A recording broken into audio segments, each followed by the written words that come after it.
बिहार के शिक्षकों के लिए बड़ी खबर। स्थानांतरण एवं पदस्थापन नीति में होगा संशोधन। शिक्षा मंत्री ने दे दी बड़ा बयान। खबर देखने वाले तमाम दर्शक बंधुओं को एसके चौधरी का प्यार भरा नमस्कार और आदाब। दोस्तों, आप तमाम शिक्षक बंधुओं के लिए बड़ी खबर लेकर आया हूं कि बिहार के शिक्षा मंत्री डॉक्टर सुनील कुमार ने बड़ा बयान देते हुए यह घोषणा कर दी है कि शिक्षकों के स्थानांतरण एवं पदस्थापन नीति में संशोधन किया जाएगा। दोस्तों, उन्होंने इसका हवाला देते हुए कहा है कि जिस तरह से लोकसभा, विधानसभा और राज्यसभा से पारित आदेश में संशोधन किया जाता है, ठीक इसी प्रकार शिक्षकों के स्थानांतरण एवं पदस्थापन नीति में भी संशोधन किया जाएगा। और ये संशोधन का नाम सुनते ही शिक्षकों में खुशी की लहर दौड़ गई है। लेकिन मैं आपको बता दूं दोस्तों कि ज़्यादा से ज़्यादा शिक्षकों को खुश होने की ज़रूरत नहीं है, क्योंकि माननीय शिक्षा मंत्री ने जो कुछ भी बयान दिया है वह तमाम शिक्षकों के लिए नहीं, सिर्फ 8 जिलों के शिक्षकों के लिए बड़ा बयान दिया है। आखिर इससे पहले कि कौन से शिक्षक उनके इस बयान से खुश होंगे, इन तमाम बिंदुओं के ऊपर हम विस्तार पूर्वक चर्चा करें। अगर आपने अभी तक हमारे इस चैनल सुसत्य वचन को सब्सक्राइब नहीं किए हैं तो कृपया अभी सब्सक्राइब कर लेंगे।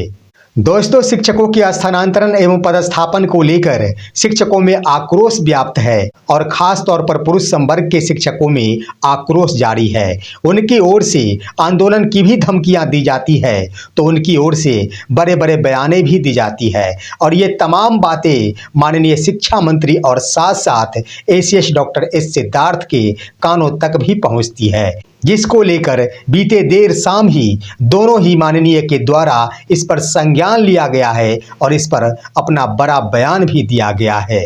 जिस क्रम में शिक्षा मंत्री डॉक्टर सुनील कुमार ने शिक्षकों के स्थानांतरण एवं पदस्थापन को लेकर अपना बयान देते हुए कह डाली है कि इसमें संशोधन किया जाएगा। मैंने आपको बताया था कि आखिर 8 जिलों के शिक्षकों के लिए संशोधन किया जाएगा और उनके इस आदेश से 8 जिलों के शिक्षक ही खुशी मनाएंगे। तो हम आपको बता दें दोस्तों कि वो 8 जिले वैसे जिले हैं जहां की सिर्फ एक ही अनुमंडल है और एक ही अनुमंडल वाले शिक्षक आखिर कैसे 10 अनुमंडलों का चुनाव कर सकेंगे, ये सवाल खड़ा होता है।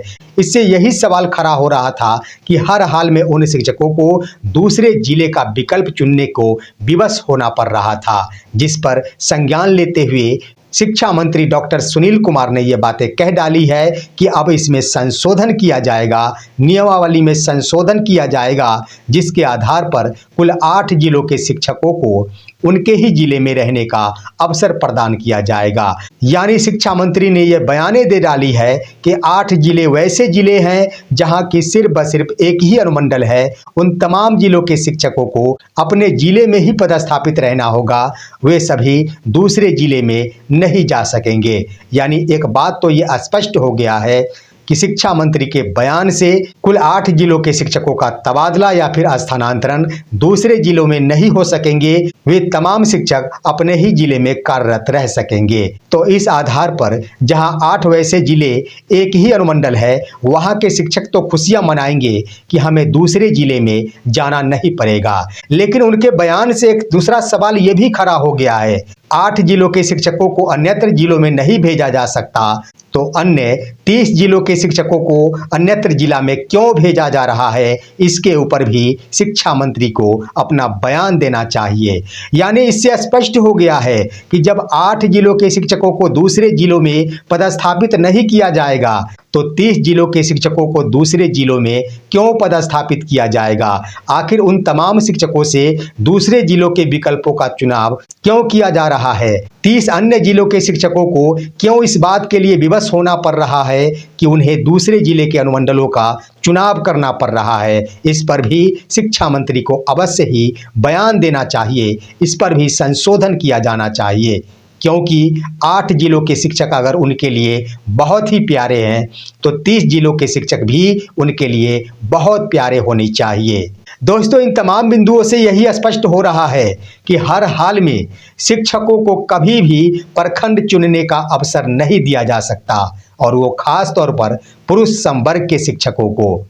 शिक्षकों की ओर से यह कयासें लगाई जा रही थी कि संशोधन के क्रम में ऐसी संभावना दिख रही है कि अनुमंडल के जगह शिक्षकों को प्रखंडों का विकल्प चुनने के लिए अवसर प्रदान किया जा सकता है।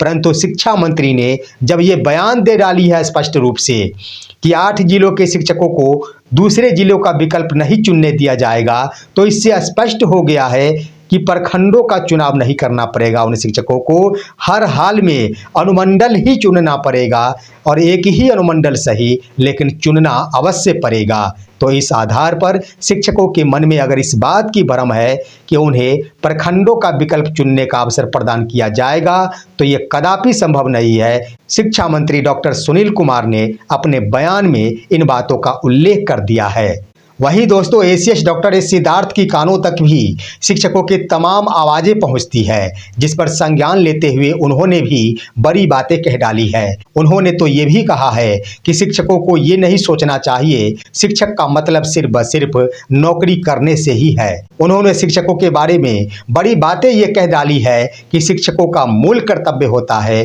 छात्रों और बच्चों को शिक्षा प्रदान करना, और इन्हें समाज देख रही है, इसलिए शिक्षकों को निश्चित रूप से शिक्षा कैसे प्रदान किया जाए, अधिक से अधिक शिक्षा कैसे बच्चों को दिया जाए, इस पर ध्यान केंद्रित करना चाहिए। उन्होंने अन्य बातों में इस बात का भी जिक्र किया कि जिस तरह से राजधर्म होता है, उसी तरह शिक्षकों को शिक्षा धर्म भी अपनानी चाहिए और इसका बखूबी पालन उनकी ओर से किया जाना चाहिए। यानी उन्होंने शिक्षकों के ऊपर ये बातें कह डाली है कि शिक्षक स्थानांतरण के लिए या फिर पदस्थापन के लिए शिक्षा विभाग के ऊपर ज़्यादा दबाव नहीं डाले, वो सिर्फ व सिर्फ शिक्षा रूपी धर्म का पालन करे, चाहे उन्हें जहां भी स्थानांतरित किया जाए या फिर जहां भी पदस्थापित किया जाए। उधर दोस्तों, एक और बड़ी बात आप सभी को जरूर पता हो गया होगा कि शिक्षकों की ओर से स्थानांतरण एवं पदस्थापन के लिए माननीय पटना उच्च न्यायालय में मुकदमा दर्ज करा दिया गया है और यह मुकदमा प्राथमिक शिक्षक संघ की ओर से दायर किया गया है।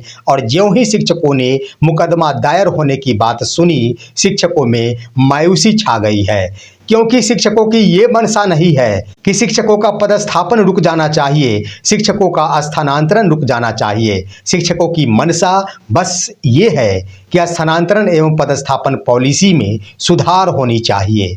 शिक्षक ये कदापि नहीं चाह रहे हैं कि माननीय पटना उच्च न्यायालय का दरवाजा खटखटाया जाए और माननीय पटना उच्च न्यायालय की ओर से इस पर रोक लगा दिया जाए, क्योंकि दोस्तों इसकी बड़ी बात यह है कि 60% महिला शिक्षिकाओं को निश्चित रूप से राहत प्रदान की गई है और जब 60% महिला शिक्षिकाओं को इससे राहत मिल गई है, तो यह निश्चित है कि वो सभी के सभी स्थानांतरण एवं पदस्थापन पॉलिसी से बिल्कुल ही संतुष्ट है। वही बच जाते हैं 40% शिक्षक, जिसमें 10% वैसे भी शिक्षक हो सकते हैं जो असाध्य रोग से पीड़ित हो या फिर पति पत्नी शिक्षक हो या फिर गंभीर बीमारी से ग्रसित हो। इन तमाम शिक्षकों को भी राहत देने की बात शिक्षा पॉलिसी में की गई है। तो इस तरह से 10% संख्या और भी इसमें समाहित कर लिया जाता है, तो शेष बच जाते हैं 30% शिक्षक। और इस आधार पर शिक्षकों के स्थानांतरण एवं पदस्थापन नीति से असंतुष्ट नजर आ रहे हैं, तो सिर्फ व सिर्फ 30% शिक्षक ही नजर आ रहे हैं, जो कि मुख्य रूप से पुरुष संवर्ग के शिक्षक हैं। और रह गई बात, जब प्राथमिक शिक्षक संघ की ओर से मुकदमा दायर किया गया, उसके बाद शिक्षकों की ओर से घोर आपत्ति भी जताई गई है कि आखिर प्राथमिक शिक्षक संघ में कितने शिक्षक जुड़े हुए हैं। प्राथमिक शिक्षक संघ को क्या औचित्य था माननीय पटना उच्च न्यायालय का दरवाजा खटखटाना। प्राथमिक शिक्षक संघ इस पदस्थापन एवं स्थानांतरण को रोकना चाह रही है, इसलिए उन्होंने मुकदमा दायर कर दिया है। शिक्षकों का ये कहना है कि इससे बेहतर होता कि सरकार और शिक्षा विभाग के ऊपर शिक्षक संघ की ओर से यह दबाव बनाया जाता कि स्थानांतरण एवं पदस्थापन पॉलिसी में बदलाव किया जाना चाहिए, इसमें संशोधन किया जाना चाहिए, परंतु इसे पूर्ण रूप से रोक दिया जाना ही इसका सटीक इलाज नहीं है, इसका सटीक निदान नहीं है। इसलिए अब देखना दिलचस्प हो गया है कि स्थानांतरण एवं पदस्थापन पॉलिसी क्या रुक जाती है या फिर शिक्षकों का स्थानांतरण या फिर पदस्थापन संभव हो पाता है। फिलहाल आज की खबर बस इतना ही। आप सभी हमारे इस वीडियो को लाइक करते हुए तमाम दोस्तों के पास शेयर कीजिए और अब दीजिए अपने ही दोस्त SK चौधरी को इजाज़त। जय हिंद, जय भारत।